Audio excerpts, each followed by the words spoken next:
En 30 minutos, MF Economía e Inversiones y Radio 1000 te traen los principales temas económicos del mundo y de Paraguay con Economía a 1000.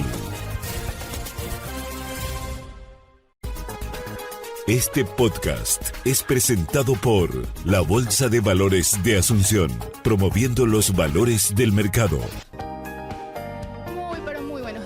Bienvenidos a una emisión más aquí de Economía a 1000. Muchas gracias por la compañía de todos los días.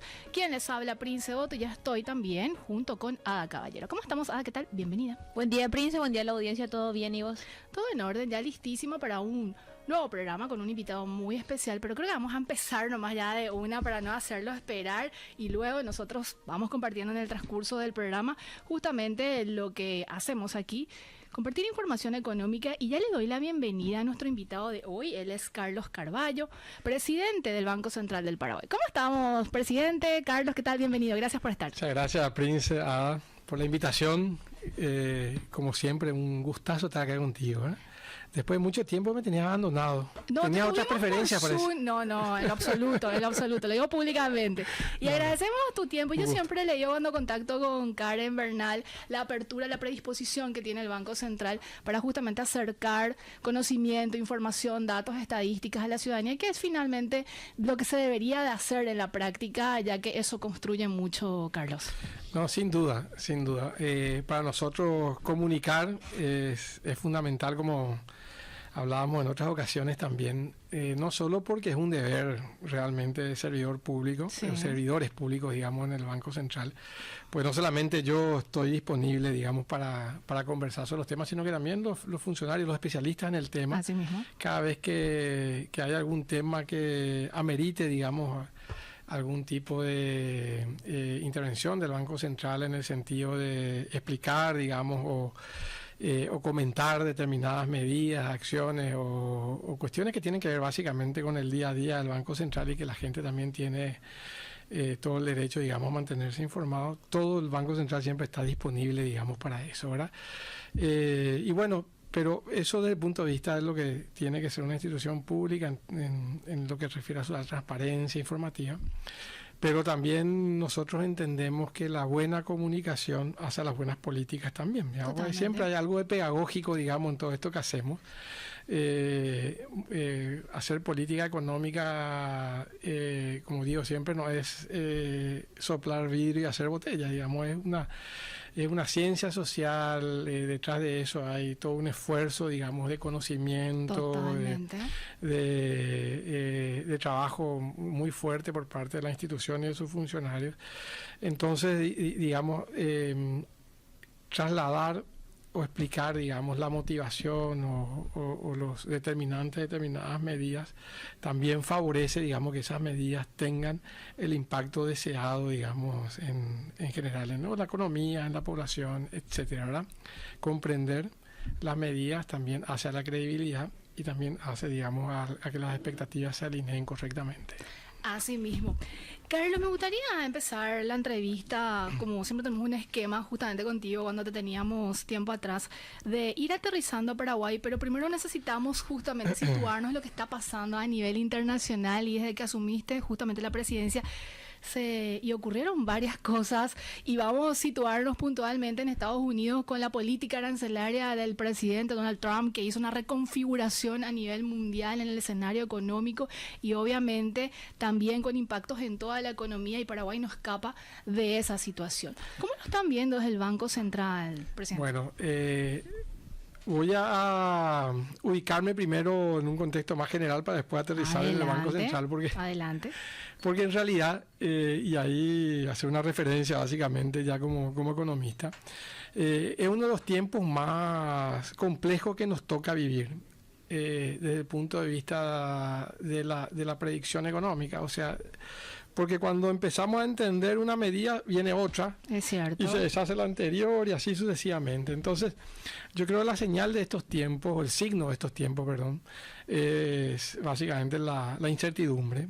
Y la volatilidad, ¿verdad? O sea, tenemos mercados que están sumamente volátiles, pero son cosas muy relacionadas. Además, digamos, cuando uno tiene incertidumbre sobre lo que va a pasar, las decisiones muchas veces son subóptimas, digamos, y cambian totalmente. Eso genera volatilidad en las variables económicas en general.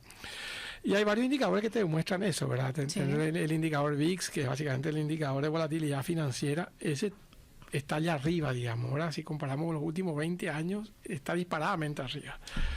Después están los índices de incertidumbre, la política arancelaria de Estados Unidos, están otros indicadores que tienen que ver con la política económica en general, y todos esos también están disparados. Es decir, estamos en tiempos en los cuales el contexto internacional ofrece pocas certezas.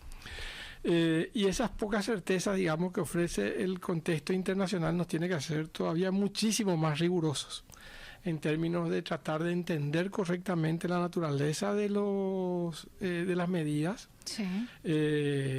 Entender la naturaleza de los choques, pues las medidas también son un shock, digamos, cuando cambian muy rápidamente, pero Claro. tienen una motivación básicamente en política económica, pero también seguimos teniendo, digamos, la sorpresa que nos ofrece el clima y otras cuestiones que son más difíciles de anticipar inclusive. Entonces hay que comprender bien la naturaleza de estos choques. Y no solamente comprender bien la naturaleza de estos choques, sino que de alguna manera hacerle mucho más caso a lo que tiene que ver con el análisis basado en datos. Entonces, la política económica se vuelve más conservadora en un escenario, en países como el nuestro, que tiene ciertos equilibrios económicos, Sí. se vuelve más conservadora y recurre mucho más, digamos, al análisis económico. Eso es lo que nosotros hacemos en el Banco Central, digamos, la frecuencia de las reuniones con los técnicos, la mayor sofisticación de los modelos económicos para calibrar esos modelos a partir de estas nuevas variables, entender cuál es el nuevo normal en el mundo, por ejemplo. Todos esos elementos hacen, digamos, a la capacidad analítica de una institución como el Banco Central, y por lo tanto las medidas son medidas muy basadas en datos hoy en día. Me refiero básicamente a la política monetaria en Así particular es. también, ¿verdad? Sí. Pero el mundo claramente no es un mundo mucho más complejo en ese sentido. Y también en ese contexto, presidente, los mercados, los agentes económicos están altamente expectantes de lo que se pueda decidir en la Reserva Federal de los Estados Unidos, que es el Banco Central Mañana. justamente de ese país. Sí, Sí. la reunión empezó hoy. Mañana se espera justamente una resolución. Sí. Y el indicador o la variable que mencionabas, que también muestra de alguna manera cómo está el mundo cuando incorporamos el tipo de cambio que está estrechamente ligado y que ha perdido fuerza de un tiempo a esta parte. Sí. Cuando antes se consideraba un activo como refugio, hoy es como que está perdiendo de alguna manera. Sí. ¿Cómo lo están viendo también? Bueno, yo creo que hay muchas cosas que se están cuestionando a partir de las realidades que mencionábamos anteriormente, digamos, ¿verdad? Uno es el tema del tipo de cambio del dólar, digamos, Sí. en los mercados internacionales, que si bien todavía es la moneda de refugio ¿Es cierto? por naturaleza, ha perdido alguna consideración en ese sentido, ¿verdad? O sea, ya han surgido otras monedas que también han jugado un rol importante: el yen japonés, el franco suizo, el propio oro, digamos, que de alguna forma es un refugio interesante, ha ganado mucho valor en estos tiempos. Pero sí, el dólar de alguna forma también, a pesar de que Estados Unidos tuvo una política arancelaria relativamente agresiva y muy cambiante, y que uno en tiempos, digamos, normales o algunos años atrás lo que haría es un análisis del libro texto, digamos, aumentan los aranceles, Sí. aumenta, digamos, la inflación en Estados Unidos, por lo tanto aumentan las tasas de interés, y así sucesivamente se van corrigiendo esos efectos. Pero lo que estamos viendo en estos tiempos es que la política económica en los países desarrollados en general, no solo en Estados Unidos, por una cuestión básicamente de que hay mucho más diversidad en términos de poder geopolítico, económico en el mundo, no tienen la misma fuerza que tenían antes, digamos. Entonces, en lo que tiene que ver no solamente con la incidencia, por ejemplo, de la política arancelaria en Estados Unidos sobre los términos de intercambio en el mundo, sobre el precio de los commodities básicamente, Sí. sino que también el efecto que tiene esa política sobre unas variables internas de Estados Unidos. Entonces, lo que estamos viendo aparentemente es más bien un cambio de nivel en los precios que un proceso inflacionario, digamos, que responde a medidas de esa naturaleza. Y en ese sentido, yendo un poco a lo que comentabas al comienzo, las expectativas respecto a mañana, digamos, yo creo que los mercados de alguna forma han internalizado. Después se va a ver qué pasa, Claro. digamos. Estoy hablando un poco de las probabilidades implícitas en la decisión y qué es lo que los mercados esperan. Los mercados han internalizado ya una baja, un proceso de baja probablemente, ¿verdad? O sea, para muy alta probabilidad para mañana y una probabilidad relevante para fin de año también, de una bajada de tasas. Incluso, lo que es interesante, han surgido algunas voces diciendo que podría ser superior, digamos, a 25 puntos, pero bueno, eso habrá que ver. Los mercados hoy en día anticipan una caída de 25 puntos con alta probabilidad para el día de mañana, ¿verdad? Y bueno, esa es un poco... Y todo eso están monitoreando también desde el Banco Central del Paraguay para la próxima decisión que van a tomar. Sí. Permanentemente. No es la única variable claro. que se mira. Las decisiones en el Comité de Política Monetaria, porque el Comité de Política Monetaria del Banco Central dura 5 horas. Bueno, 5 horas. Imagino que es post almuerzo. No, es de mañana. Sí.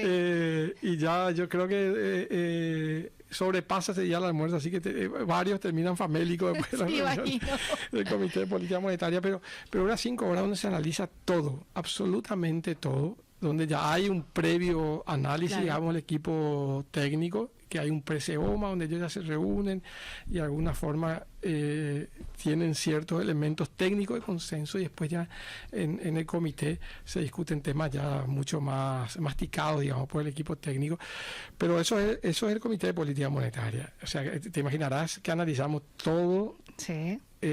Todo lo que tiene con los fundamentos externos e internos, digamos, de la economía, con el contexto internacional y también con los fundamentos de la economía local.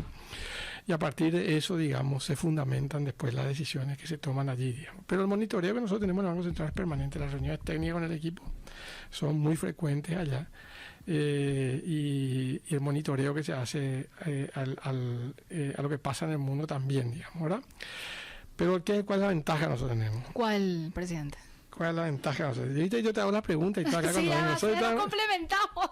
Cambiamos de rol, pero me das a mí la pregunta de la... te voy a hacer nomás la pregunta que si quieres y yo te respondo. Decime, ¿cuál? O sea, respóndeme, ¿cuál es? No, yo creo que nosotros somos, el mejor negocio en un mundo que es altamente incierto y volátil como estamos viviendo ahora es ofrecer certidumbre. Y realmente la economía paraguaya ha trabajado en certezas, digamos, ¿verdad?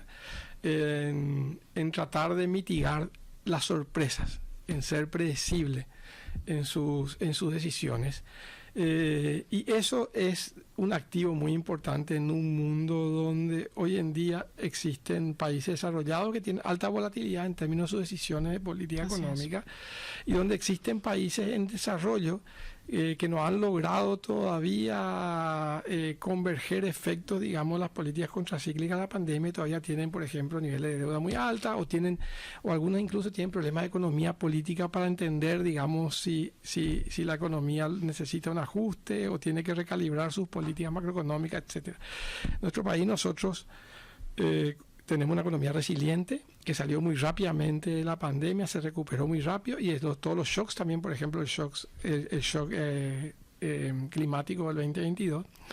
Y en un contexto donde la economía se recupera rápidamente, funcionan los estabilizadores automáticos, las políticas pueden ser recalibradas rápidamente, digamos, ¿verdad? O sea, terminó el rol contracíclico de la política, vamos a volver, digamos, al equilibrio. Sí. Entonces ahí es donde la política monetaria volvió, digamos, cercano a su rango de neutralidad y la política fiscal ya está ingresando, digamos, en zona de responsabilidad fiscal. O sea, fuimos los primeros países en la región que recalibramos las políticas. Entonces, nosotros no tenemos urgencias y podemos tomarnos tiempo para analizar de forma muy profunda y, como te digo, basado en datos y en los modelos, qué decisiones de política tenemos que tomar.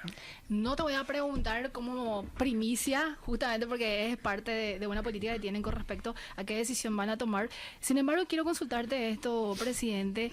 Hay una suerte de cuestionamiento por parte de algunos agentes económicos con respecto a la tasa del 6% justamente de la política monetaria que se ha mantenido, si mal no recuerdo, más de un año. Sí. Corregime nomás, por ahí está como trastabillado el dato. Y que se necesita De marzo ya, 2024. ¿Sí? que se necesita ya ir de alguna manera hacia otro tipo de medida, de ir incluso reduciendo eso.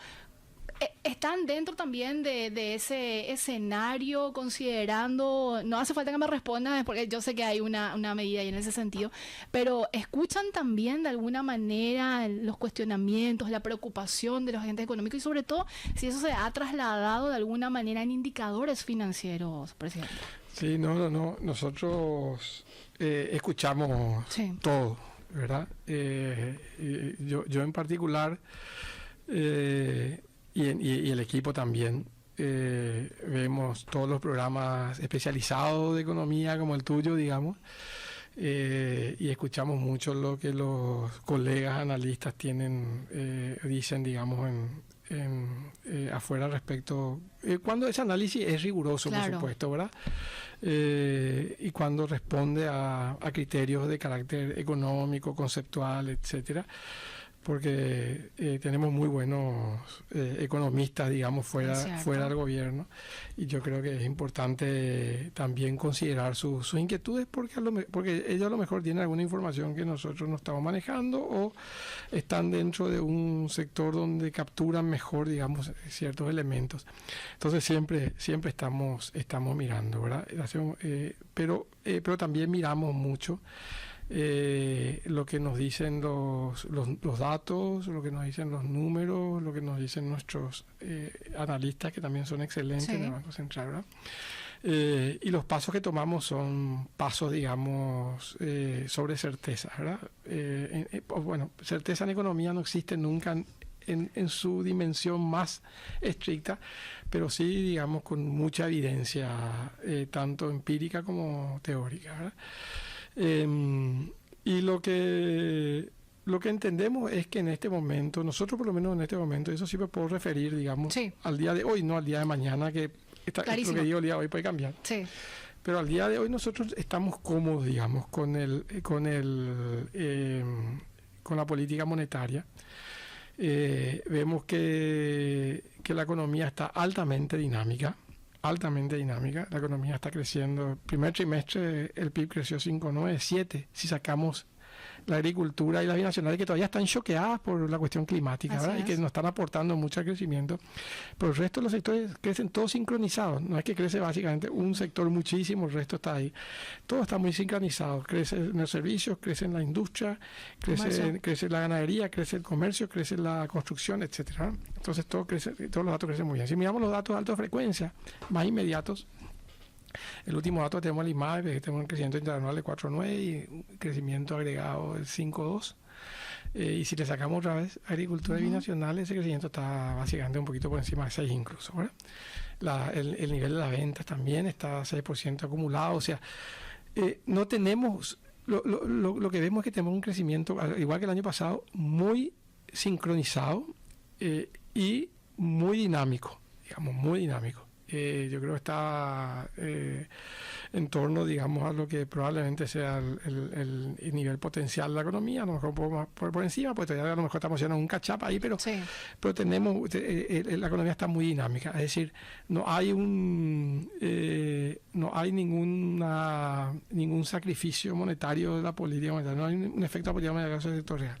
En términos de inflación, también estamos bien, a nuestro juicio. Tenemos las medidas de tendencia a la inflación bien comportada, la inflación núcleo en 4, la inflación SAE sin alimentos y energía en 3,6. Y la inflación total sí está un poquito, digamos, afectada por factores más de carácter volátiles. Pero si nosotros le sacamos, por ejemplo, el comportamiento a la carne al 4,6 y la inflación total, tenemos una inflación total por debajo de 3. O sea, más de 1,5 es lo que aporta, digamos, el comportamiento de la carne a la inflación total actual, digamos. Las frutas y verduras que por diversos motivos no está pegando la vuelta que nosotros creemos que tiene que pegar, digamos, desde el punto de vista de su convergencia a menores niveles a partir, digamos, de los choques climáticos. Y pues hay otros factores que no tienen que ver con la política monetaria, que tienen que ver con otro tipo de decisiones que se toman en otros ámbitos, ¿verdad? Pero bien, crecimiento dinámico, inflación bien comportada, por lo tanto, la política monetaria creemos que en el rol que está jugando ahora es adecuada, digamos, ¿verdad? Ese nivel del 6% está muy pegado, digamos, al techo del rango neutral, por lo tanto, uno podría decir, con los errores de estimación que existe en el rango neutral, uno podría decir que está ahí en el entorno del rango neutral. Punto de inflación, presidente, antes de irnos al corte. Mencionabas de que hay como en el general sí un poco más elevado de lo que se estaba esperando quizás, y hay una nueva meta, un nuevo objetivo 3,5 Sí. que se había justamente revisado y ya actualizado de alguna manera para este año 2025. Con este escenario aún, y estamos básicamente entrando septiembre, nos quedan todavía varios meses donde sí suele haber un cambio importante en los precios. ¿Siguen esperando una inflación como la que proyectaban inicialmente, que se acerca al 3,5? Sí, en el horizonte de política monetaria claramente, y no solamente nosotros, los agentes económicos también esperan eso. Estamos hablando de 18, 24 meses, Claro, hablamos claro, del horizonte. Exactamente, y los agentes económicos en sus expectativas tienen internalizado esa nueva meta y esperan que el Banco Central converja allí, digamos. Y lo que están esperando también es una inflación de 4 para fin de año, que es más o menos lo que nosotros también esperamos en la inflación. 3,7 creo que a mitad de año, y que termine el 2026 más o menos en ese nivel. Eso es lo que esperan los agentes, ¿no? Sí.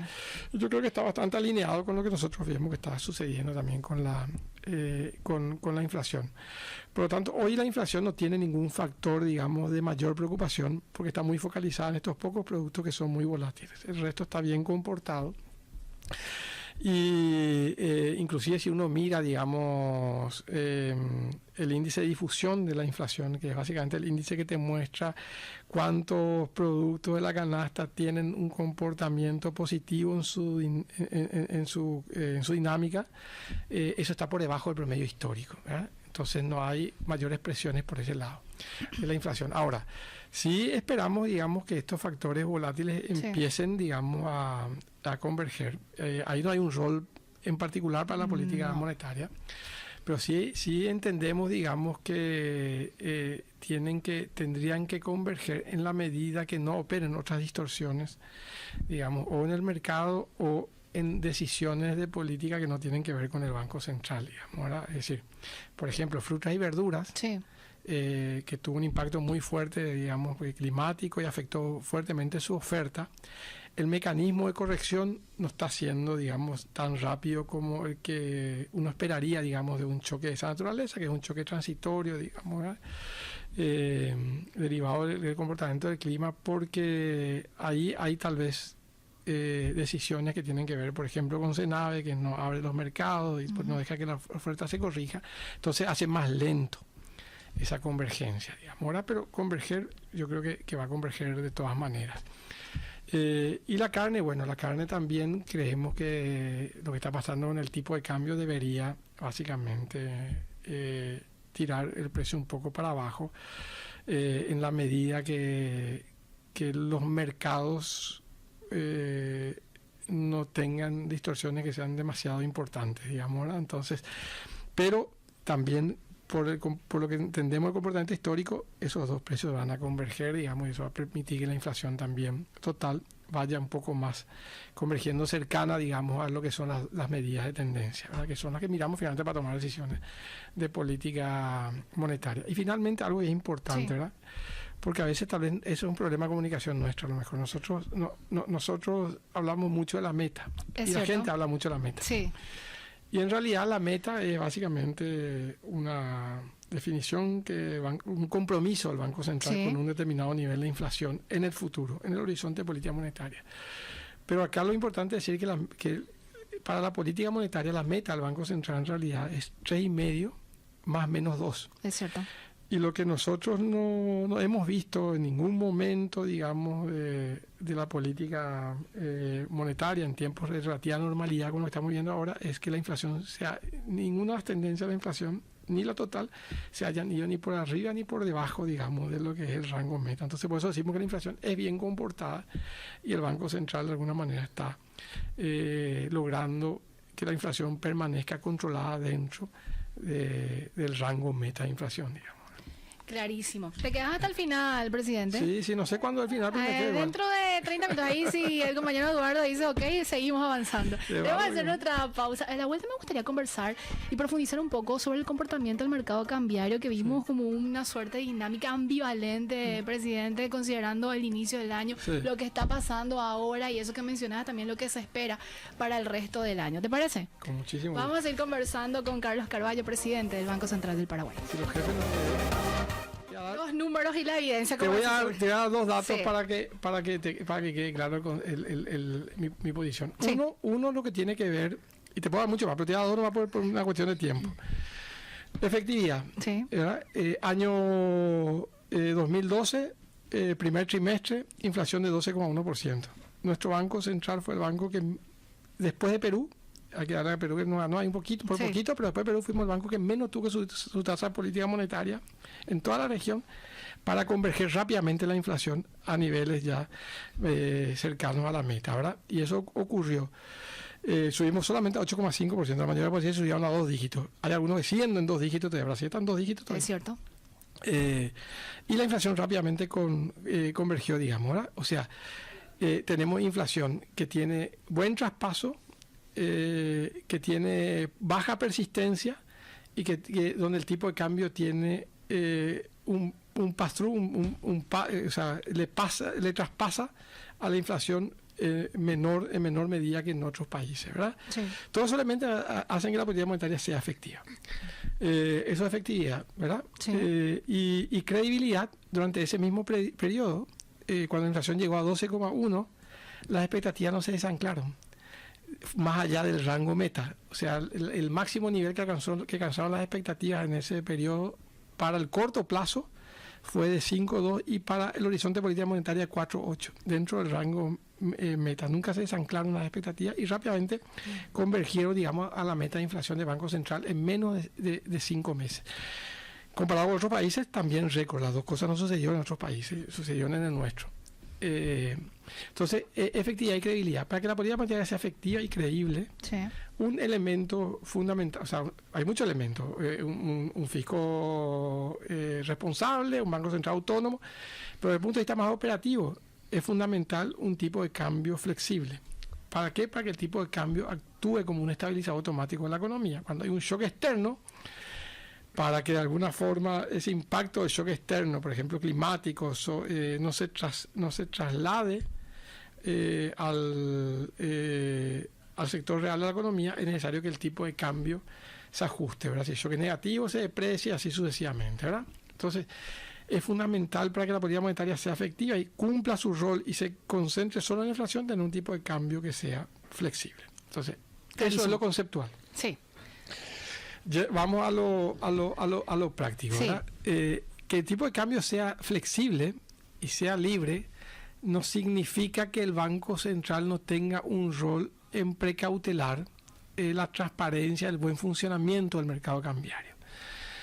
¿Qué es lo que nosotros vimos que sucedió? O sea, el tipo de cambio ahora está corregido. Lo inusual que vos te referías Sí. sucedió al comienzo de año.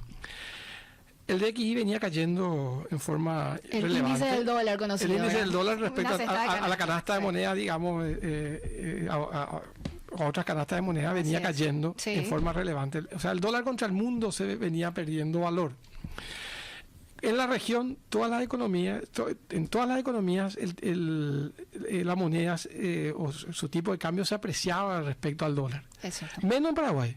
Éramos Iba la en contramano, única, sí. absolutamente a contramano de lo que sucedía en la región. Entonces no había ningún fundamento, de alguna forma, que ameritaba un comportamiento de esa naturaleza.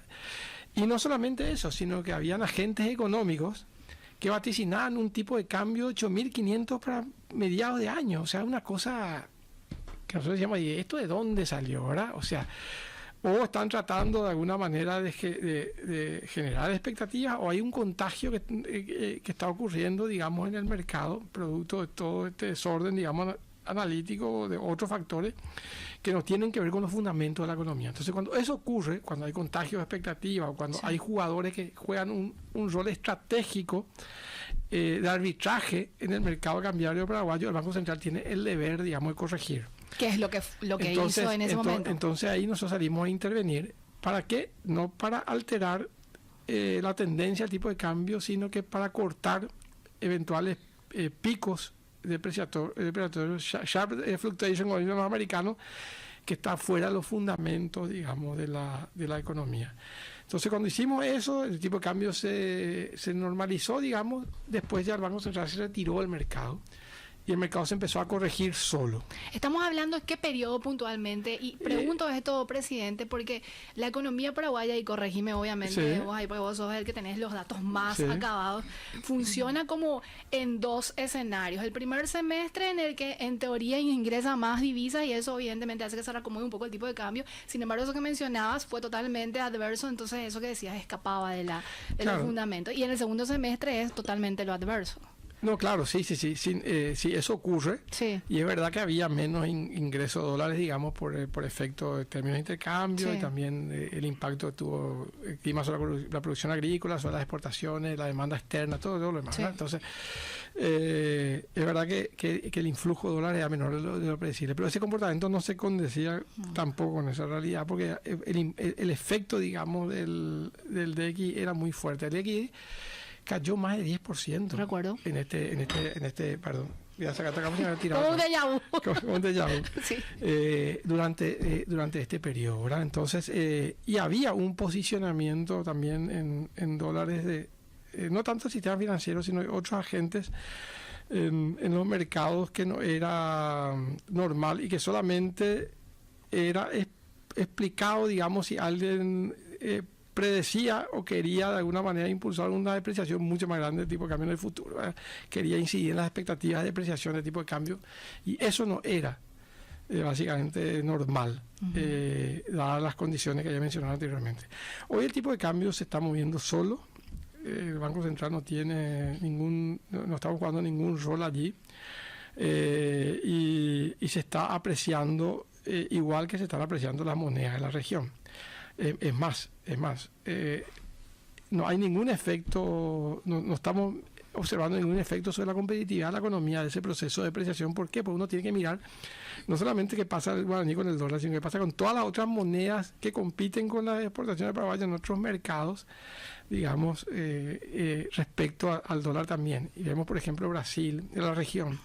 Brasil se está depreciando por encima del 12%, apreciando por encima del 12%, Argentina un caso aparte, pero también Chile también se está apreciando como nosotros, como unos 7%, y así sucesivamente, ¿verdad? Entonces, lo que vemos es que el tipo de cambio está alineado con ese comportamiento esperado, dadas estas condiciones externas que estamos viviendo. ¿Ustedes como Banco Central se sienten cómodos en este tipo de cambio, presidente? ¿Y cuáles son las perspectivas? Yo sé que es una variable muy difícil de vaticinar, pero igual te planteo. Yo le voy a sacar la palabra cómodo, porque como nosotros no tenemos un objetivo de tipo de cambio, no nos sentimos ni cómodos ni incómodos. Que nosotros queremos el tipo de cambio tiene que estar donde tiene que estar, de acuerdo, digamos, a factores de mercado y a los fundamentos de la economía. Entonces nosotros lo que creemos es que el tipo de cambio hoy se está moviendo en una situación de normalidad, ¿verdad? Si nosotros vemos algo anormal que requiera de alguna manera que el Banco Central tenga un rol ahí, no vamos a dudar en tenerlo, digamos, pero no porque nosotros tenemos algún objetivo de tipo de cambio. Muy por el contrario, nuestro objetivo es la inflación. Y nuestro instrumento es la política monetaria. Para que la política monetaria funcione bien, el tipo de cambio tiene que ser, digamos, estabilizador automático. La economía tiene que ser un tipo de cambio flexible. Entonces, bueno, ¿y cuánto va a estar? Eso sí que sería sería una aventura si fuera analista económico, y sería un pecado como presidente del Banco Central decir algo respecto a eso. Perfecto. Presidente, con respecto a esto que mencionabas también, lo del comportamiento hoy muy bien explicado, de cuáles fueron los fundamentos detrás de todo esto, se vio también una un cambio muy importante cuando vemos, por ejemplo, las tasas aplicadas a los créditos e incluso si hacemos esa discriminación entre moneda nacional y extranjera. Hubo también un movimiento detrás que de alguna manera monitoreó el Banco Central y hasta dónde puede intervenir cuando ocurre ese tipo de situaciones. ¿Te referías a qué tema básicamente? ¿A la liquidez de las tasas? A la liquidez de las tasas. Sí, a la liquidez de las tasas. Sí, a ver, y creo que es un tema interesante porque fue motivo de, no te diría de debate, pero sí fue motivo, digamos, de análisis. Sí. En general acá en el país. Y nosotros, por supuesto, seguimos muy de cerca, digamos, el comportamiento. Mira, lo que sucede tiene bastante relación con lo que te mencionaba anteriormente. O sea, nosotros cuando... El Banco Central... ¿Cómo funciona la política monetaria? La política monetaria funciona. El instrumento, nosotros la meta que tenemos es la inflación.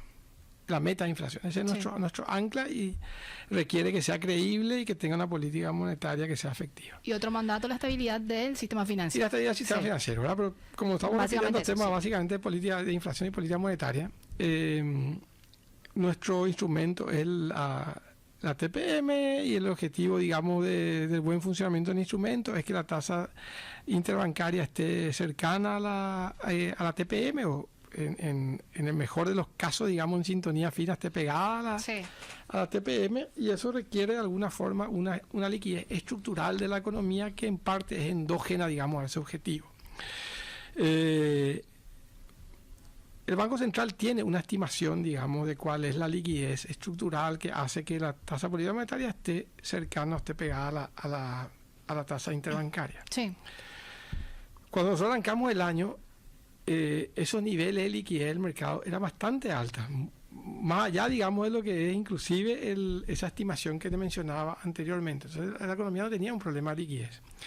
¿Qué pasa? En un contexto donde el crédito crece a 2 dígitos y además determinados agentes económicos utilizan sus guaraníes para comprar dólares esperando una depreciación futura, teniendo una expectativa de depreciación que no está alineada con el mercado, obviamente los niveles de liquidez se estresan, pero no porque esa sea una decisión de política monetaria ni ningún tipo de política del Banco Central, digamos. Esas fueron decisiones que se tomaron en el mercado. Hoy el tema de la liquidez está normalizada totalmente en el sentido de que estamos, digamos, en los niveles que tenemos que estar, y las correcciones son también correcciones de mercado finalmente, ¿verdad? O sea, porque mucha gente que se posicionó en dólares tuvo que deshacer posición en condiciones desfavorables. Así son los mercados. Cuando no se equivoca, paga el costo. El riesgo, sí. Es el riesgo, ¿no? Sí. Y hoy está normalizada. Entonces, lo que estamos viendo hoy es un crecimiento del crédito. Estamos viendo un crecimiento de los depósitos relevante, importante. Yo creo que eso es confianza en el sistema financiero, que está muy bien, muy sólido. Pero también estamos viendo crecimiento de crédito históricamente alto, ¿verdad? Entonces, todo eso de alguna manera afecta también el precio del crédito, etcétera. El crédito está creciendo hoy a 18%, digamos, ¿verdad? Entonces, a ver, intervención en ese sentido no hay, porque cualquier intervención que de alguna forma tuviera como objetivo afectar algún precio, digamos, en este caso el precio de dinero, no está dentro de los mecanismos del Banco Central. Creemos que esto también se va a ir corrigiendo en el tiempo, digamos, porque probablemente lo que vemos de crecimiento del crédito en una economía que está muy dinámica sea también compatible con las necesidades, digamos, que tiene una economía que está creciendo al ritmo que está creciendo. Acuérdate que hoy en día estamos creciendo por factores internos. Estamos creciendo porque crece el consumo y crece la inversión, digamos. El consumo crece casi 5%, la inversión crece casi a 8,5%, ¿verdad? Entonces el crédito acompaña ese crecimiento. Probablemente haya también en ese mecanismo algún tipo de catch-up, hay mucha inclusión financiera en el medio, etcétera. Pero nosotros entendemos que el mercado solo, digamos, va a ir convergiendo, digamos, a tasas más normales también de crecimiento del crédito en el futuro. Tenemos que hacer nuestra última pausa y después ya te liberamos, presidente. Ya no tengo más preguntas. De hecho, tengo muchas, pero voy a reservar para una próxima entrevista. Tenemos que hacer nuestra última pausa y a la vuelta seguimos conversando con Carlos Carvalho, presidente del Banco Central. Seguimos en compañía de Carlos Carvalho, presidente del Banco Central del Paraguay. Presidente, hay muchas acciones que están realizando desde el Banco Central del Paraguay, no solamente esto que mencionabas al inicio del programa de la apertura comunicacional, de que podamos y de que puedan llegar a la gente, etcétera, etcétera, sino también otras acciones que van camino a ir de alguna manera perfeccionando como institución al Banco Central del Paraguay. Sí, Prince, mira, claro, pues nos centramos mucho en los mercados internacionales, en el... Que es lo que la gente estaba esperando también. Que es lo que la gente estaba esperando también y que de alguna manera es un objetivo y un rol del Banco Central también, ¿verdad? Pero yo quisiera en esta última parte tal vez, a modo de avance, simplemente, pero no vamos a entrar en todo, pero sí me comprometo a que podamos en el futuro, cuando vos quieras, hablar un poco más de estos temas, ¿verdad? Pero yo creo que el Banco Central en estos 2 últimos años ha hecho un esfuerzo impresionante por sofisticar los mercados y por introducir reglas en esos mercados que estén alineadas con los mejores estándares internacionales e incentivos correctos. Esto tiene que ver con la reciente aprobación, por ejemplo, la ley de sistema de pagos. Esa ley es fundamental porque yo creo que a partir de esa ley hay que empezar a reglamentar y hay que empezar a construir el mercado. Pues yo creo que esa ley va a permitir un salto de calidad impresionante en el sistema de pagos, que además ganamos un premio internacional en Londres hace poco gracias a eso, ¿verdad? Sí. Pero ahí hay muchas cosas que hacer, digamos, o sea, facilitar la vida de la gente y generar incentivo para que el efectivo vaya perdiendo espacio, digamos, frente al dinero digital. Es un objetivo que tiene eso, ¿verdad? O sea, que la gente puede pagar con cualquier dispositivo, en cualquier lugar, etcétera. O sea, y hacer interoperable el mercado. Ese es un poco el objetivo de esa cuestión. Eso nos coloca a un nivel muy, muy importante internacionalmente hablando. Lo otro es la ley del mercado de valores, que está ahora en el Congreso. La ley del mercado de valores es una ley súper moderna, que fue trabajada con organismos internacionales, con la propia industria, con otros países, digamos, que tiene mercado de valores súper dinámico y mucho más ensanchado que el nuestro. Y acá el objetivo es hacer que el mercado de valores coadyuve al sistema financiero como un financista, digamos, del desarrollo económico del país. Darle al mercado, digamos, la entidad que necesita, atraer inversionistas extranjeros, permitir que inversionistas extranjeros no residentes participen en nuestro mercado de capitales como emisores y como compradores, digamos, de papeles de empresas y el gobierno en nuestro país. Entonces, esa ley también nos va a situar en un nivel superior, digamos, a preponderancia. Después viene la ley del mercado seguro, que tiene el mismo objetivo. Pues, ¿cuál es el objetivo general de todo esto? ¿Verdad? Y después todas las otras normas que nosotros aprobamos hace poco son normas internas del Banco Central. El objetivo básicamente es, nosotros somos un país hoy grado de inversión y tenemos que empezar a comportarnos como un país de grado de inversión. Eso significa empezar a dialogar en el mismo lenguaje que habla, digamos, aquel capital que se mueve entre países de grado de inversión. Entonces, para eso necesitamos, el inversionista ya tiene ganas de venir a Paraguay. Tenemos que ofrecer las condiciones, tenemos que ofrecer los mercados, y los mercados tienen que de alguna manera hablar el mismo idioma que ellos. Entonces, esas leyes van en esa dirección. Por ejemplo, lo mismo que la incorporación de las normas de contabilidad NIF, que también el Banco Central está impulsando ahora con mucha fuerza. ¿Por qué? Porque un inversionista tiene que leer los balances de las empresas como él entiende que se lee, digamos, a nivel internacional. Claro. O sea, tenemos que, a partir de buenas normativas, de buenos incentivos y de buenos mercados, tenemos que empezar a internacionalizar el país. O sea, hacer que ese capital venga acá y participe activamente en nuestro mercado. Entonces, ese es lo que en eso estamos trabajando en el Banco Central, en generar los incentivos correctos. Eso lo mismo hicimos, digamos, con el mercado cambiario, con todo lo que tiene que ver, digamos, con ensanchar la posición forward en los mercados y todo ese tipo de cuestiones, ¿verdad? Estamos ahora para construir curvas, digamos, de tasa y curvas, digamos, de tipo de cambio para generar, digamos, un mercado forward mucho más activo en el futuro. O sea, hay una serie de modificaciones que estamos haciendo, pero que dan para un programa más, digamos. Te invitamos próximamente, presidente. Me gustaría cerrar el programa y la entrevista con una reflexión final tuya. Un mensaje para los agentes económicos desde la posición como presidente del Banco Central. Lo que se me ocurre decir en tan poco... ¿Te saqué eso de la galera? Sí. En tan poco espacio de tiempo nosotros tenemos la tarea, nosotros digo la política económica, quienes tenemos la responsabilidad de hacer una parte, aunque sea la política económica, tenemos la tarea de generar las condiciones adecuadas, necesarias. Sí. Buena política macroeconómica, estabilidad, predecibilidad, pero quienes de alguna manera hacen a las condiciones suficientes, o sea, quienes generalmente hacen al desarrollo socioeconómico es el sector privado.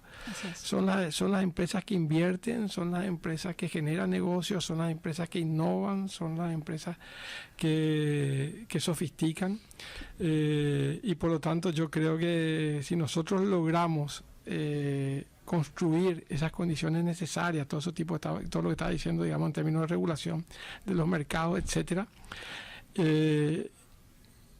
y logramos que haya una asociación, digamos, entre esos objetivos y los objetivos del sector privado, tanto locales como extranjeros. Yo creo que vamos a construir una buena parte del camino, digamos. Yo lo que veo es que el futuro del país luce fantástico. Igual, lo veo igual. Yo creo que el futuro del país luce fantástico. Ahora, hay que seguir laburando. Totalmente. Hay que seguir laburando. Muchísimas gracias, presidente. Que tengas un excelente día. Muchísimas gracias, presidente. Estuvimos con Carlos Carvalho, presidente del Banco Central del Paraguay. Haga este capítulo y otros donde puede la gente volver a escuchar, ¿verdad? Pueden buscar en Spotify o en YouTube como Economía 1000. Nos vamos despidiendo. Nos reencontramos mañana puntualmente a las 11. Que tengan un excelente día. Este podcast es presentado por la Bolsa de Valores de Asunción, promoviendo los valores del mercado.